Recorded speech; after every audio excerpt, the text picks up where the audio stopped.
It's time for Mr. Fundamental! Presented by no one. The Twitter poll was a landslide, and I'm glad to see the amount of votes are going up.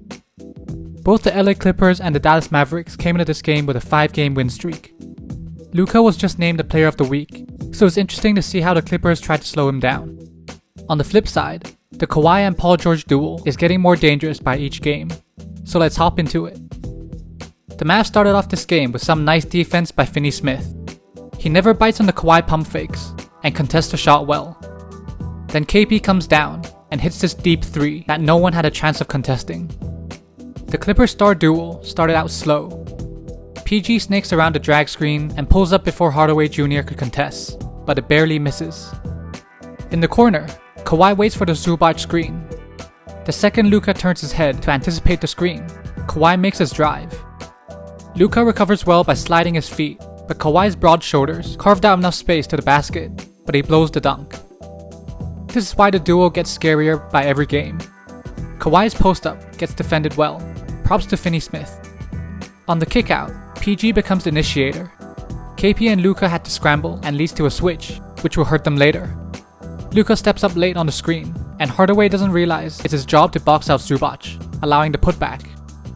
PG took over the first quarter with 17 points, nailing the corner 3 in Luka's face.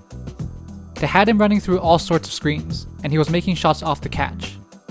Hardaway Jr. was able to chase PG around the pin down into a handoff. This was a good no call, since Hardaway was already off balanced, and PG didn't extend his arm for a push-off, and he was in a driving action. One dribble allows him to set his feet for a wide open 3. With PG heating up, Hardaway Jr. gets aggressive and runs into him during a shot attempt. The Clippers were playing some physical defense to try and get the Mavs out of rhythm, but it didn't work in the first. Pat Bev picks up Luka at half court and also forces him to catch the ball way above the 3-point line. A nice slip by Hardaway Jr. causes a miscommunication, and Luka gets right to the basket. This was a nice contest, since Zubac is going straight up, but he started within the restricted area, leading to a foul. Green denies Luka the ball and goes to the extreme. Luka uses that against him, hooks his arm, and forces another foul. After the offensive board, Wright loses his footing on the drive. Pat Bev gets too aggressive and dives on top of Wright for the ball, and that backfires. The Clippers were trapping Luka as much as they can, but early on, the team wasn't on the same page. Pat Bev and Zubac traps Luka, but not hard enough, allowing him to scan the floor. This high-low swap between KP and Powell confuses the defense, leaving Powell open in the paint. The defense collapses, and a nice kick out leads to a corner 3, which misses. What the Clippers did well was throwing different looks at Luka. PG and Pat Bev took turns guarding him. Another slip by Hardaway Jr. confuses the defense.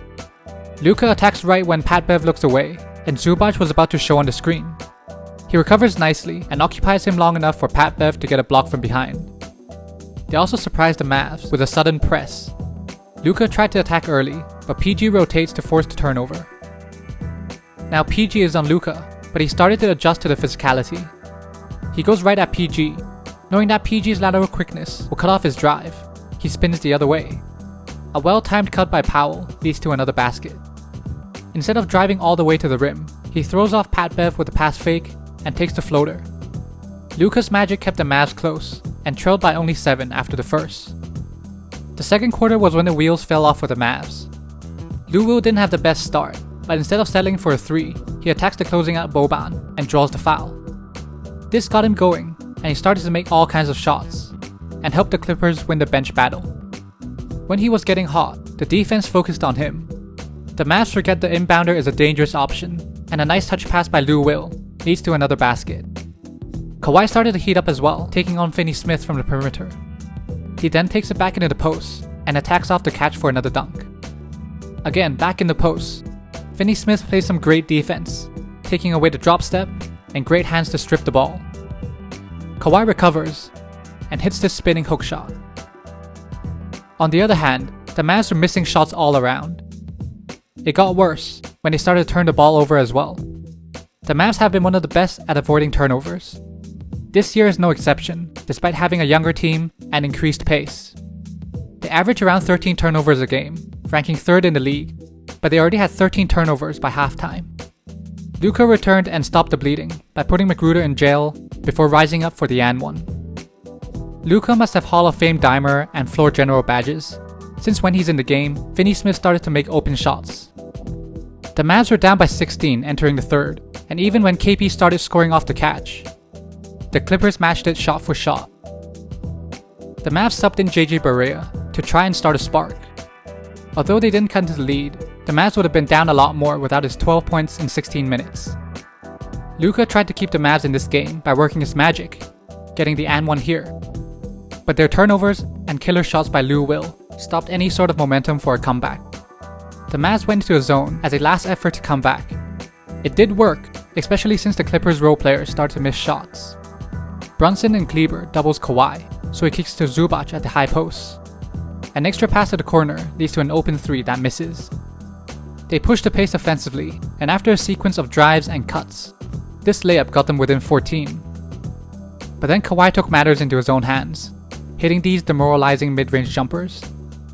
Then this transition dunk by Harrell puts the Clippers up by 24 and seals the game. The Clippers really shut down the league's best offense last night. The Mavs had scored more than 138 points in their previous 3 games, and they were held to a season-low 99 points. The Clippers are putting the league on notice, especially considering some of the defensive miscues they had last night. The Mavs streak ends at 5, but this was a very uncharacteristic game. Luka was missing a few threes that he would have normally made, and so was the team on a few open looks. The Clippers definitely had a hand in those 20 turnovers, but the Mavs offense was struggling a lot with Luka on the bench. Luka's brilliance have set some high expectations, but let's not forget how young they are, and they will have some off nights, especially against a top 10 defensive team. Thank you for watching this video, and I hope you enjoyed it. The Twitter poll for tonight's game should be up, so vote for the game you want me to break down. Please give this a like rating down below, subscribe, and I'll see you next time.